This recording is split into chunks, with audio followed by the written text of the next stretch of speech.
Hello tout le monde, c'est Clarky et on se retrouve aujourd'hui pour un mini test d'un appareil qui m'a été gentiment envoyé par la marque Wabo. C'est un chargeur pour manette PS5, donc un chargeur pour DualSense et DualSense Edge, puisque c'est compatible avec les deux.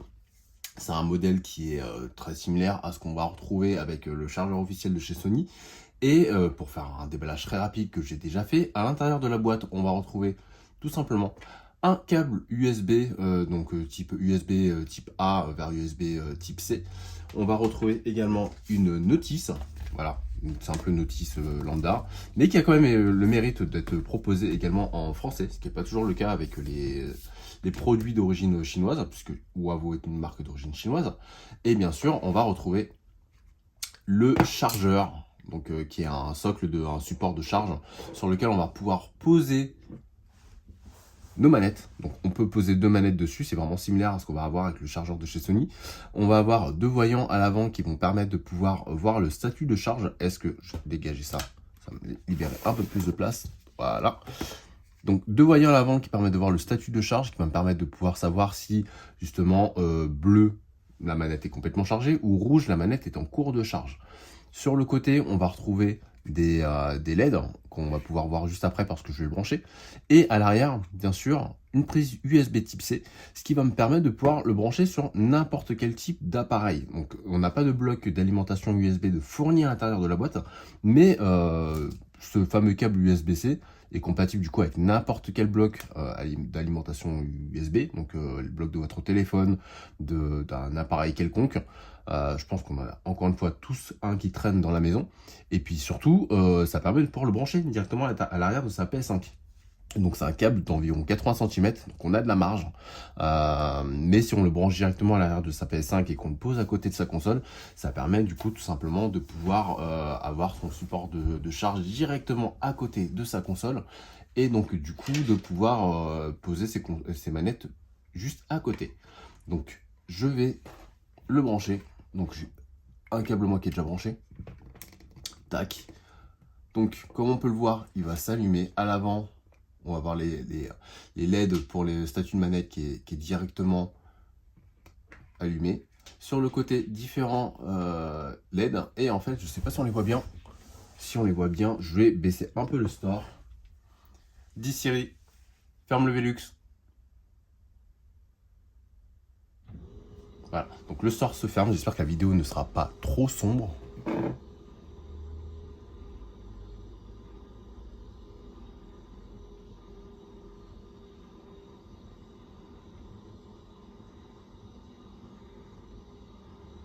Au pire, j'allumerai la lampe si vraiment il faut.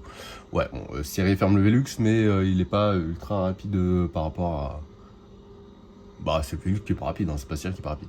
Bref. Tac. Dis Siri, stop.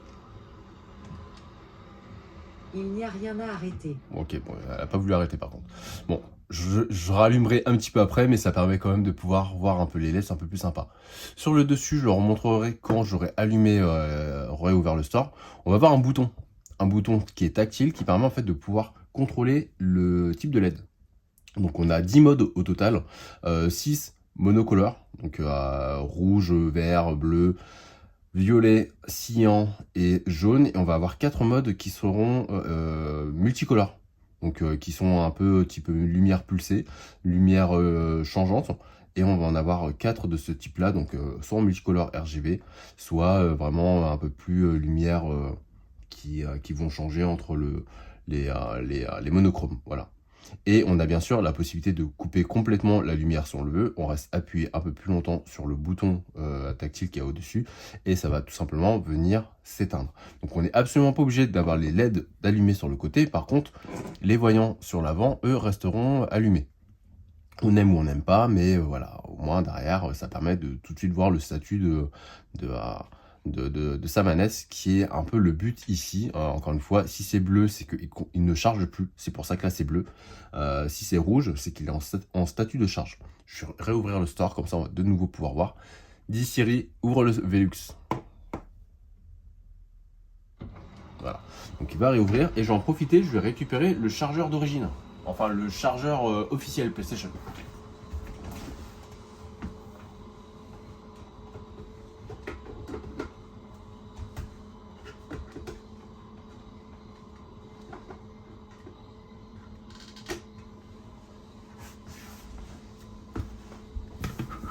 Voilà, donc j'ai le chargeur PlayStation. Comme je disais, on est sur un format qui est très proche. La différence, c'est que, et qui est plutôt pratique avec le Wavo, c'est qu'on est sur une prise USB-C. Le chargeur officiel PlayStation, c'est fourni avec, mais on a un bloc d'alimentation. Donc ça veut dire qu'il faut à tout prix vous brancher sur une prise, il faut à tout prix avoir une prise secteur à disposition là où on veut le brancher. Donc là au moins l'avantage c'est qu'on peut se brancher directement sur la console. Là il faut à tout prix se brancher sur une prise secteur. Voilà.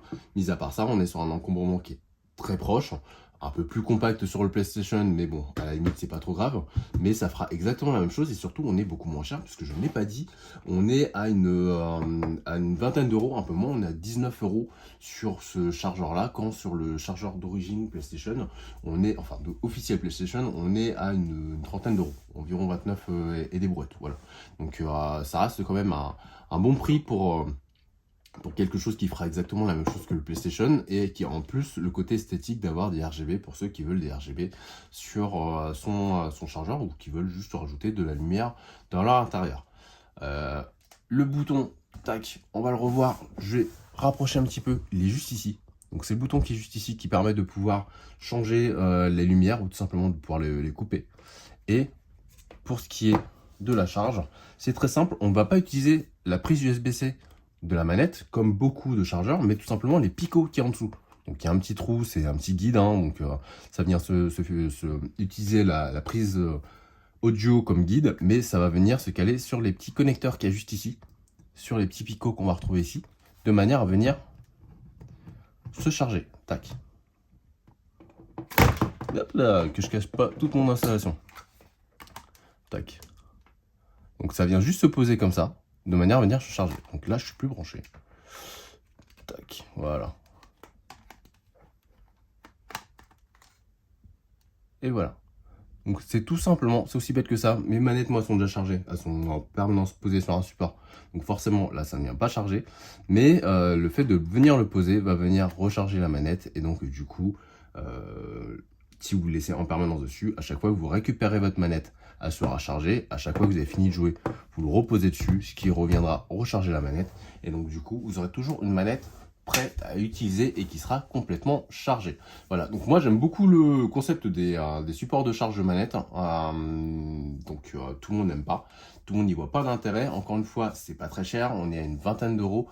Je trouve que ça fait partie des accessoires relativement indispensables quand on joue pas mal, honnêtement. Hein. Donc on a toujours ce problème en général, surtout avec les manettes modernes, d'avoir une batterie en rade. Donc au moins derrière, ça permet toujours d'avoir une batterie chargée, puisque dès qu'on a fini, on la pose et forcément, ça se recharge. Donc, encore une fois, je le redis, c'est un support qui est proposé par la marque Wavo. C'est disponible soit directement sur leur site et vous pouvez utiliser mon code promo ClarkyGames tout en majuscule et tout attaché, ce qui vous permet d'avoir 15% de remise tout simplement sur votre panier. Et ou tout simplement vous allez le retrouver sur Amazon. Dans ce cas-là, vous allez avoir le lien qui sera en bas dans la description, ou je vais peut-être le faire apparaître sur la vidéo, je vais voir si j'arrive à faire ça. Et dans ce cas-là, vous le retrouverez tout simplement sur Amazon, sur les prix variables d'Amazon, mais en général, il tourne aux alentours effectivement de 18,90, 19 euros, donc dans ces eaux-là. Voilà. Donc encore une fois, un grand merci à la marque Wavo de me l'avoir prêté, de me l'avoir même pas prêté, de me l'avoir donné, de manière à ce que je puisse faire ce test. Et puis moi, je vous dis à la prochaine. Qui sait, peut-être que lui se retrouvera un jour dans un giveaway. Mais je vous dis à la prochaine. C'était Clarky. Et encore une fois, si vous aimez ça, n'hésitez pas à mettre un petit pouce, à vous abonner avec la cloche pour de nouvelles vidéos et tout simplement de me suivre sur mes différents réseaux sociaux. Donc Clarky Games sur Insta, TikTok et autres. À la prochaine. C'était Clarky. Ciao.